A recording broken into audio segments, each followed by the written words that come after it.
Hello नमस्कार साथियों, स्वागत करता हूं आप सभी का आपके अपने YouTube platform smart study DS पर। साथियों, आज के सेशन से आप लोग समझ गए होंगे अपना ये सेशन यूपीएसआई सब इंस्पेक्टर दरोगा भर्ती 2025 के लिए होगा।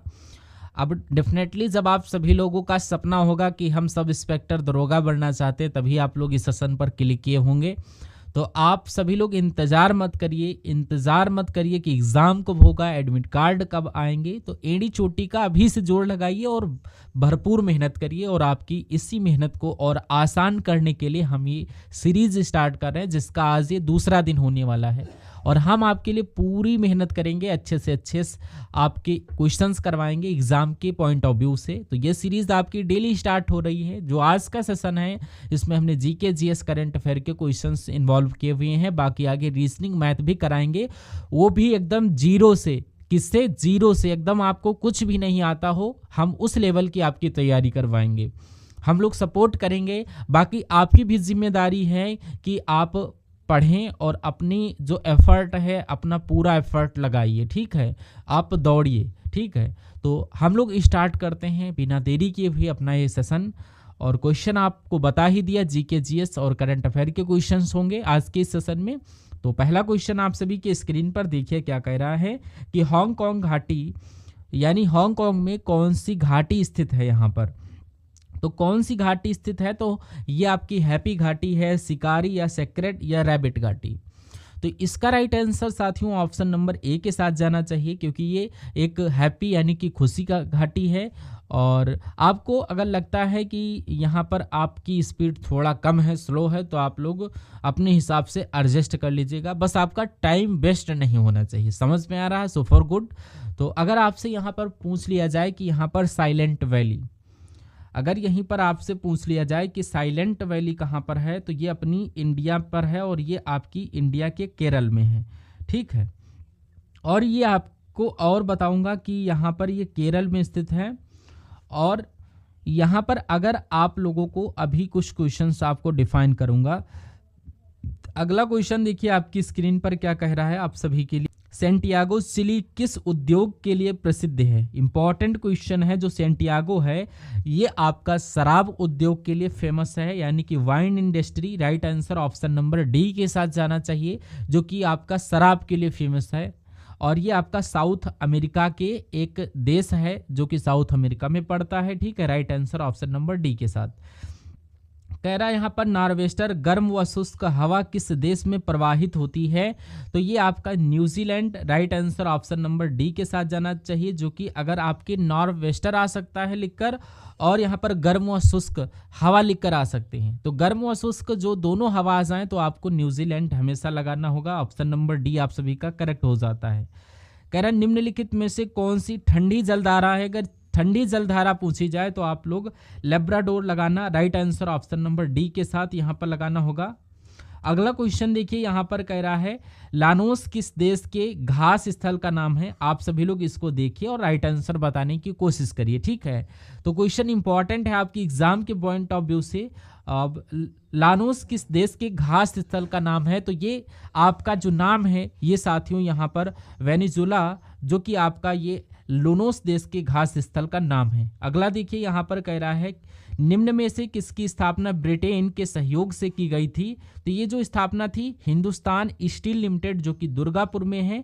राइट आंसर डी आपका बिल्कुल करेक्ट हो जाता है इन दिस क्वेश्चन। अगला कह रहा है केंद्रीय शुष्क क्षेत्र जो आपका अनुसंधान क्षेत्र है ये कहाँ पर स्थित है? तो ये आपका जोधपुर में हो जाता है। यानी कि अब शुष्क क्षेत्र है जो आपका जोधपुर यानी कि राजस्थान में कम से कम ही बारिश होती है। आप सभी को पता होगा कि यहाँ पर जब तक वहाँ पर बारिश अपनी यहाँ से वहाँ जाती है, तब तक उसका जो मौसम का जो मॉइस्चराइजर होता है वो कम हो जाता है। तो ऑप्शन नंबर सी आपका यहाँ पर राइट हो जाता है। कह रहा है वनेश्वर जनजातीय कुंभ उत्सव किस राज्य में आयोजित होता है? जो आपका वनेश्वर है ये जनजाति कुंभ के नाम से जाना जाता है। ये जो फेस्टिवल है ये आपका कहाँ पर? राजस्थान में मनाया जाता है। Right answer option number D के साथ। नेक्स्ट नंबर का क्वेश्चन यहाँ पर कह रहा है किस रंग के तारा को वृद्ध तारा का नाम कहते हैं? तो ये आपसे अगर पूछ ले तो आप सभी लोग क्या बताओगे? यहाँ पर इसका राइट आंसर आप सभी के स्क्रीन पर आप लोगों को बताना है। तो यहाँ पर रेड के साथ जाना चाहिए, जो आपका लाल स्टार होता है जिसको हम लोग ओल्ड तारा यानी कि वृद्ध तारा कहते हैं। Right answer option number D. आप सभी लोग देखते होंगे कि जब इवनिंग टाइम में हमारा सूरज डूब रहा होता है यानी कि राइट आंसर रेड हो जाता है, तो ऑप्शन नंबर सी आप सभी का करेक्ट होगा। कह रहा प्रसिद्ध चिया पास का पठार कहाँ पर स्थित है, तो इसका आंसर आप सभी लोग बताइए। तो ये आपका south Mexico. Right answer option number D आप सभी का करेक्ट हो जाएगा। नेक्स्ट नंबर का क्वेश्चन इस देखिए, कह रहा मिबिटेल किस देश का शेयर मूल्य सूचकांक है, तो यानी कि ये आपका इटली, यानी यहाँ पर इंडेक्स चलता है तो सेंसेक्स वगैरह हो जाता है, तो ये सारे आपके शेयर के मूल सूचकांक होते हैं। तो यहाँ पर जो आपका इटली का यहाँ पर मेबटेल आपका राइट सूचकांक के साथ जाना चाहिए। अगला देखिए यहाँ पर क्या कहता है कि 20 सूत्री कार्यक्रम की शुरुआत किस पंचवर्षीय योजना में की गई थी। राइट आंसर आप सभी को बताना है यहाँ पर क्या होना चाहिए। क्वेश्चन हो जाता है यहाँ पर देखिए, 20 सूत्री कार्यक्रम की शुरुआत किस पंचवर्षीय योजना में की गई थी, तो ये किस में की गई थी, तो ये आपकी की गई थी पांचवी पंचवर्षीय योजना। और पांचवी पंचवर्षीय योजना ये आपकी 1974 से, और ये आपकी 1974 से 1979 तक चली थी। और इस समय जो प्रधानमंत्री जो थी ये आपकी इंदिरा गांधी थी, जो कि आपसे पूछा जा सकता है कि 5 वर्षीय और 5 सूत्री जो आपका यहाँ पर योजना जो आई थी इसको कौन लेकर आया था, तो 5 सूत्री योजना संजय गांधी जी लेकर आए थे। और इसी में इन्होंने क्या किया था, जो 5 सूत्र से जिसमें कि वृक्षारोपण, नसबंदी, परिवार योजना, इस प्रकार से कुछ योजनाएं थी। अगर आपसे पूछा जाए कि पंचवर्षीय योजना है इसकी जो शुरुआत हुई थी उस समय प्रधानमंत्री कौन थे, तो आप लोग पीटी नेहरू यानी कि पंडित जवाहरलाल नेहरू आप सभी को राइट आंसर करना होगा। तो यहाँ पर आप सभी के लिए राइट आंसर 5th योजना यानी कि जब 20 सूत्री कार्यक्रम की शुरुआत जब हुई थी, तो यह आपका राइट आंसर ऑप्शन नंबर ए के साथ जाना चाहिए। अगला देखिए यहाँ पर कह रहा बाजार का नियम किसने प्रस्तुत किया था, तो ये आपका किसने किया था, ये आप सभी का राइट आंसर यहाँ पर Gresham. Right answer option number C आप सभी का हो जाता है। अगला है देखिए, कह रहा कैलोमल किसका अयस्क है, तो जो आपका पारा हो जाता है। Right answer option number correct हो जाता है। अगला कहिए यहाँ पर क्वेश्चन कह रहा मच्छर भगाने वाली कॉइल में किस यौगिक का प्रयोग किया जाता है, तो यहाँ पर आपका पायरेथिन। राइट आंसर आप सभी का यहाँ पर हो जाता है पायरेथिन, जो आपका कॉइल मच्छर भगाने वाली होती है। Right answer option number D के साथ आप लोग क्लिक करिएगा। अगला क्वेश्चन कह रहा है जुक्कू घाटी भारत के किस राज्य में स्थित है, जो जुक्कू घाटी है ये किस राज्य में पाई जाती है, तो ये आपका Nagaland. Right answer option A के साथ आप सभी का जाना चाहिए। अगला कह रहा पाकिस्तान का गांधी किसे कहा जाता है, इंपॉर्टेंट क्वेश्चन है आप सभी के एग्जाम के पॉइंट ऑफ व्यू से। आप सभी लोग क्या लगाओगे इस क्वेश्चन का राइट आंसर, तो इस क्वेश्चन का आप लोग क्या लगाओगे राइट आंसर आप सभी लोग बताइए। यानी कि पाकिस्तान का गांधी किसे कहा जाता है, तो यहाँ पर आप सभी लोग ध्यान रखिएगा कि पाकिस्तान का गांधी यहाँ पर Abdul Sattar Edhi. Right answer option number C के साथ जाना चाहिए। नेक्स्ट क्वेश्चन कह रहा कोल गैस किसका मिश्रण होता है, उसमें हाइड्रोजन, मीथेन और carbon monoxide. Right answer option number ए के साथ जाना चाहिए। अगला क्वेश्चन यहाँ पर कह रहा है क्या कि प्रिंसिपिया नामक पुस्तक किसके द्वारा लिखी गई है, तो ये आपका Newton. Right answer option number D के साथ आप सभी को क्लिक करना है क्योंकि ये बुक न्यूटन द्वारा लिखी गई है। कह रहा है यहाँ पर जॉन डब्ल्यू मुलर मॉडल पर कौन सी पंचवर्षीय योजना आधारित थी, तो ये आपकी थी 8वीं। आपको पता है जो 8वीं पंचवर्षीय योजना थी ये आपकी 1992 में हमारे यहाँ पर एलपीजी आया था, और जो पंचवर्षीय योजना है ये आपकी 1988 से यहाँ पर आपकी 1992 में ये आपकी एक्सपायर हुई थी। उसके बाद में आपकी एलपीजी यानी होती है, तो यहाँ पर राइट आंसर हो जाता है। और उस समय प्रधानमंत्री आपके कौन थे, ये नरसिम्हा राव जी थे पीबी। तो यहाँ पर जिस टाइम आपकी एलपीजी आया था, तो ये जो आपकी 8वीं पंचवर्षीय जो है ये आपकी जॉन डब्ल्यू मुलर मॉडल पर आधारित थी। राइट आंसर ऑप्शन नंबर ए के साथ जाना चाहिए। अब यहाँ पर कह रहा एंजल जलप्रपात कहाँ पर स्थित है, right answer Venezuela. Right answer option number ए के साथ। कह रहा है यहाँ पर उत्तल दर्पण का प्रयोग कहाँ किया जाता है, इंपॉर्टेंट क्वेश्चन है आप सभी के एग्जाम के लिए, तो आप सभी को क्या बताना होगा इस क्वेश्चन का राइट आंसर। तो उत्तल दर्पण जब भी आपसे पूछे तो मैं आपको बता देता हूँ, ये जो उत्तल दर्पण का यूज़ जो होता है, जो कार वगैरह में मिरर होता है वहाँ पर करते हैं, जो कि छवि होती है वो एकदम सीधी दिखाई देती है, और जो यहाँ पर छोटी, यानी कि जो छवि बड़ी होती है अपने ओरिजिनल साइज से थोड़ा छोटी दिखाई देती है। जैसे कि बाइक और कार जो होते हैं उसमें गाड़ी के जो यहाँ पर वाहन के जो आपके जो शीशा होता है उसमें यहाँ पर right answer option number D के साथ जाना चाहिए। ठीक है, कह रहा एकता स्थल किसकी समाधि स्थल है, जो कि आपका ज्ञानी जैल सिंह। आप सभी को पता है कि जो राजघाट है इसके बारे में थोड़ा सा जानकारी दे देता हूँ। ये राजघाट हमारे गांधी जी के लिए है और उनकी समाधि से जुड़ा हुआ है।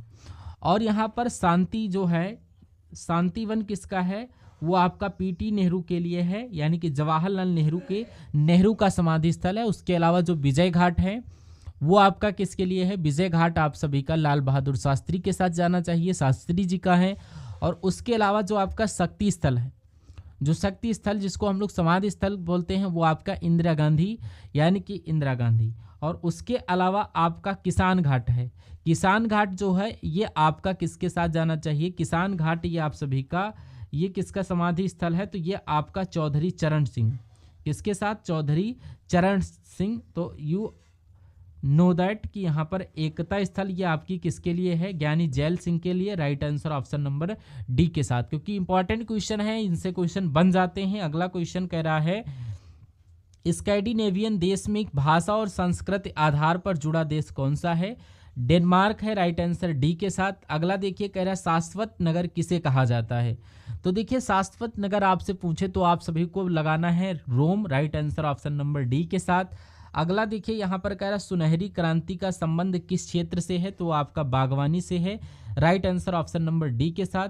अगला क्वेश्चन यहाँ पर कह रहा है बाल्को कंपनी किस देश की मदद से स्टार्ट की गई थी, जो कि आपका यहाँ पर सोवियत संघ यानी कि USSR से की गई थी। राइट आंसर आप सभी को ऑप्शन नंबर डी के साथ लगाना है।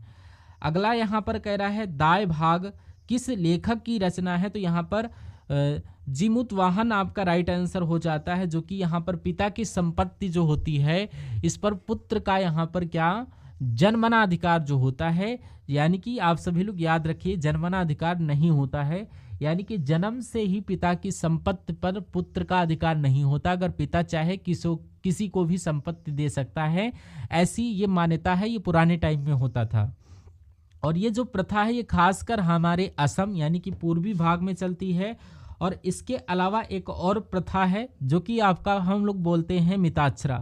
क्या मिताक्षरा बोलते हैं, आप सभी लोग याद रखिएगा। जो मिताक्षरा है ये आपका किसने लिखा है, विज्ञानेश्वर ने। और वो बताते हैं विज्ञानेश्वर जो आपके जो मिताक्षरा इसमें आपका पिता की संपत्ति पर पुत्र का जन्मना अधिकार होता है, जन्मना अधिकार होता है।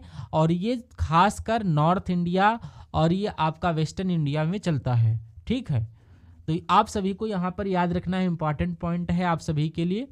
इतना आप सभी को आई होप याद हो चुका होगा। तो राइट आंसर ऑप्शन नंबर ए के साथ जाना चाहिए। अगला क्वेश्चन देखिए, यहाँ पर कह रहा है सामाजिक सद्भाव के लिए कौन सा पुरस्कार दिया जाता है, शंकर पुरस्कार। ऑप्शन नंबर सी आप सभी को राइट करना होगा। कह रहा आइनू कहाँ की जनजाति है, तो ये आपकी कहाँ की जनजाति है, Japan. Right answer option number ए के साथ आप सभी का जाना चाहिए। अब अगला क्वेश्चन कह रहा है पारिस्थितिकी शब्द का प्रयोग सर्वप्रथम किसने किया था, तो ये किसने किया था, तो उनका नाम था यहाँ पर अर्नेस्ट हैकेल। सबसे पहले इकोलॉजी शब्द का यूज किया था। इकोलॉजी का मतलब होता है कि जो पारिस्थिति है, जो हमारे यहाँ इकोसिस्टम है उसकी स्टडी करना, उसकी स्टडी करना ही इकोलॉजी कहलाता है। यानी इकोसिस्टम ही स्टडी ऑफ इकोसिस्टम, यानी कि उसको इकोलॉजी कहेंगे। सो यहाँ पर right answer option number B के साथ जाना चाहिए। नेक्स्ट है यहाँ पर लवांडा कहाँ की राजधानी है, जो कि आपका लवांडा है ये आपका जनजाति होना चाहिए।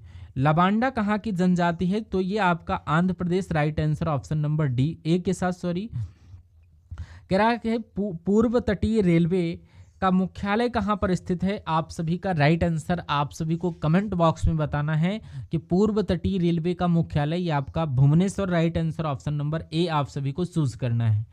कह रहा भारतीय खान ब्यूरो ये कहाँ पर स्थित है, तो ये आपका नागपुर में स्थित है होना चाहिए। यहाँ पर right answer option number A आप सभी को चूज करना है और अपनी तैयारी को अभी से टॉप लेवल पर करना है। जब आपका एग्जाम आए तो मतलब कि इतने सारा सरल लगे कि आपको सब पता चले कि हाँ हमने ये तो सब फाड़ के रख दिया, ठीक है। टफ वही लगता है जो आप कभी पढ़े ना हो और इजी वही लगता है जिसको आप पढ़ कर गए हो। तो क्वेश्चन को टफ ना समझिए, इजी बनाइए, इतनी मेहनत आप सभी लोग करिए। अब यहाँ पर कह रहा है निम्नलिखित में से कौन रेशम की किस्म नहीं है, तो इसमें से क्या आपका ट्रॉपिकल टसर, ये आपका गलत हो जाता है। मूंगा रेशम, मलबेरी एक सिल्क होता है, तो सभी रेशम की किस्म है, यानी कि राइट आंसर ये आपका सभी, यानी कि ट्रॉपिकल टसर, यानी कि राइट आंसर आप सभी का सभी के साथ जाना चाहिए आपका, ठीक है। आप सभी को पता होना चाहिए, ऑप्शन नंबर डी आप सभी का राइट हो जाना चाहिए। अब यहाँ पर कह रहा है नदियों का देश किसे कहा जाता है, जो कि आपका बांग्लादेश को कहा जाता है। Right answer option number D. आप सभी को पता है कि बांग्लादेश में सबसे ज़्यादा नदियाँ हैं, ब्रह्मपुत्र, अपनी गंगा, मेघना, और यहाँ पर सभी नदियाँ जाकर वहीं पर मिलती हैं। ऑप्शन नंबर डी आप सभी का करेक्ट हो जाता है। कह रहा है ऐरावतेश्वर मंदिर का निर्माण वहाँ पर किसने करवाया था, तो यहाँ पर राइट आंसर सी के साथ जाना चाहिए, राज राजा चोल द्वितीय के साथ जाना चाहिए। अब यहाँ पर कह रहा है कौन सी जल संधि फ्रांस को ग्रेट ब्रिटेन से अलग करती है, तो यहाँ पर आपको डोवर जल संधि के साथ राइट आंसर लगाना होगा। यहाँ पर कह रहा है चिस्नियाओ किस देश की राजधानी है, तो यह आपका माल्डोवा की राजधानी होना चाहिए। चिस्नियाओ आपका राइट आंसर ऑप्शन नंबर ए के साथ जाना चाहिए। अगर आपसे पूछा जाए यहाँ पर मक्का का प्रमुख उत्पादन कौन सा होता है, तो यहाँ पर ये मक्का है, सॉरी, ठीक है। तो मक्का का रिप्रोडक्शन अमेरिका के साथ यानी कि यूएसए के साथ जाना चाहिए। अगला यहाँ पर कह रहा है कि the mathematical theory of black holes का लेखक कौन है, तो ये आपका एस चंद्रशेखर जो है, ये mathematical theory of black holes करके लिखा जाता है। मैं आपको बताऊं कि यहाँ पर एक चंद्रशेखर कौन है, एलाइन है, तो यहाँ पर आप सभी को ये याद रखना होगा।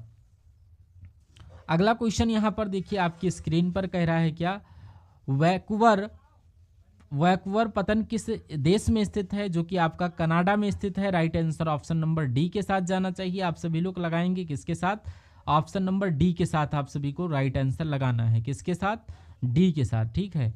अगला क्वेश्चन यहाँ पर देखिए आपकी स्क्रीन पर क्या कहता है, कह रहा वह भूतापी ऊर्जा क्षेत्र जो छत्तीसगढ़ में स्थित है, तो राइट आंसर यहाँ पर आप सभी लोग किस ऑप्शन के साथ लगाओगे, तो यहाँ पर वह भूतापी ऊर्जा क्षेत्र जो छत्तीसगढ़ में स्थित है, तो उसको हम लोग क्या कहेंगे, तो उसको हम लोग तातापानी, जो कि आपका भूतापी ऊर्जा क्षेत्र है, छत्तीसगढ़ में स्थित है। Right answer option number D आपका करेक्ट हो जाएगा। कह रहा है चश्मे का लेंस बनाने में किस कांच का यूज होता है, किस कांच का यूज होता है, तो ये आपका क्रूक्स ग्लास का यूज होता है चश्मा बनाने के लिए। Right answer option number A आप सभी का हो जाता है। कह रहा है किस गैसीय नियम में स्थित आयतन का नियम दिया गया है, यानी कि ये आपका गैलुसांक नियम जो है, ये गैसीय नियम पर आधारित है, और यहाँ पर आंसर ऑप्शन नंबर ए के साथ जाना चाहिए। अगला क्वेश्चन यहाँ पर देखिए आपकी स्क्रीन पर कह रहा है स्टेट फ्रॉम द हार्ट किसकी रचना है, तो स्टेट फ्रॉम द हार्ट ये किसकी रचना है, तो ये आपका Kapil Dev. Right answer option number D आप सभी को चूज करना होगा। कह रहा है निम्न में से कौन ओपेक की स्थापना वर्ष और इसका मुख्यालय है, जो कि आपका 1960 है, और इसका मुख्यालय तो इसमें लिखा हुआ नहीं, मैं आपको बता देता हूँ, ये आपका वियना इसका राइट आंसर हो जाता है, यानी कि मुख्यालय है, हेडक्वार्टर आप सभी लोग बोल सकते हो। स्थापना 1960 में हुई थी। आंसर ऑप्शन नंबर डी आप सभी का हो जाता है। अब यहाँ पर कह रहा है निम्नलिखित में से कौन नदी भूमध्य रेखा 2 बार काटती है, तो राइट आंसर माही नदी के साथ जाना चाहिए, यानी कि माही नदी आप सभी का भूमध्य रेखा को 2 बार पार करती है, यानी कांगो नदी या जायरे, तो यहाँ पर माही नदी आपका जो है, ये आपका यहाँ पर जो भूमध्य रेखा है वो कौन सी रेखा है, 2 बार पार करती है। कर्क रेखा भारत से निकलती है, तो ये माही रेखा 2 बार, ये आपका कंफ्यूज करने वाला है, तो आप थोड़ा सा इंपॉर्टेंट क्वेश्चन है, सही से पढ़िए। ये आपका कांगो और जायरे को काटती है। Right answer option number D. Congo को जायरे भी कहते हैं, ऑप्शन नंबर डी आपका राइट हो जाता है। अगला क्वेश्चन करा निम्न में से कौन कंप्यूटर की उच्च स्तरीय भाषा नहीं है, तो उच्च स्तरीय भाषा विंडोज नहीं है, ऑप्शन नंबर डी आप सभी का राइट आंसर हो जाता। बाकी आप सभी को उच्च आपकी भाषाएं हैं। अगला क्वेश्चन कह रहा है लुइस ब्रेल दिवस कब मनाया जाता है, 5 जनवरी के साथ। राइट आंसर हो जाता है। कह रहा है यहाँ पर सोलेनेसी फूल से संबंधित है। तो सोलेनेसी जो फूल हैं ये आपके स्ट्रॉबेरी, नाशपाती, सेब, बादाम या मिर्च, आलू, बैंगन, टमाटर से संबंधित है। राइट आंसर ऑप्शन नंबर ए के साथ। अगला क्वेश्चन आप सभी के स्क्रीन पर देखिए, कह रहा है ग्रेट सेंट बर्नार्ड दर्रा किस राज्य में स्थित है या किस जगह पर स्थित है। तो ये आपका यहाँ पर किसके साथ जाना चाहिए, स्विट्जरलैंड के साथ जाना चाहिए। ठीक है, ग्रेट सेंट बर्नार्ड दर्रा किस जगह स्थित है, तो ये आपका स्विट्जरलैंड में स्थित है। आंसर डी आप सभी का हो जाता है। अगला देखिए यहाँ पर कह रहा है हाफ वाली शब्द का प्रयोग किस खेल में होता है, तो ये आपका lawn tennis. Answer option number D के साथ जाना चाहिए। अगला क्वेश्चन यहाँ पर देखिए क्या कह रहा है कि रुद्र स्वामित्व किसकी रचना है, जो कि आपका ऑप्शन नंबर ए यानी कि जो प्रभा वर्मा जी हैं उनकी रचना है। आंसर ऑप्शन नंबर ए के साथ। आज के सेशन का लास्ट क्वेश्चन आपकी स्क्रीन पर कह रहा है केंद्रीय उत्पाद शुल्क दिवस कब मनाया जाता है, तो ये आपका 24 फरवरी से मनाया जाता है। ऑप्शन डी आप सभी का सही हो जाता है। तो आज के सेशन में टॉप 60 क्वेश्चन थे जो आप सभी को देखने पर कैसे लगे आप सभी लोग कमेंट बॉक्स में बताइए, और सेशन कैसा लगा एक बार सेशन को लाइक करिए। चैनल पर नए विजिट कर रहे थे अभी तक सब्सक्राइब नहीं किया तो उसको सब्सक्राइब कर लीजिए, और हम सभी लोग थर्ड पार्ट का वेट करते हैं। मिलते हैं कल के पार्ट में, तब तक के लिए जय हिंद, वंदे मातरम। साथियों कोई भी आपको डाउट हो, कोई भी प्रॉब्लम हो तो आप सभी लोग कमेंट बॉक्स में पूछ सकते हैं। तब तक के लिए जय हिंद, वंदे मातरम साथियों।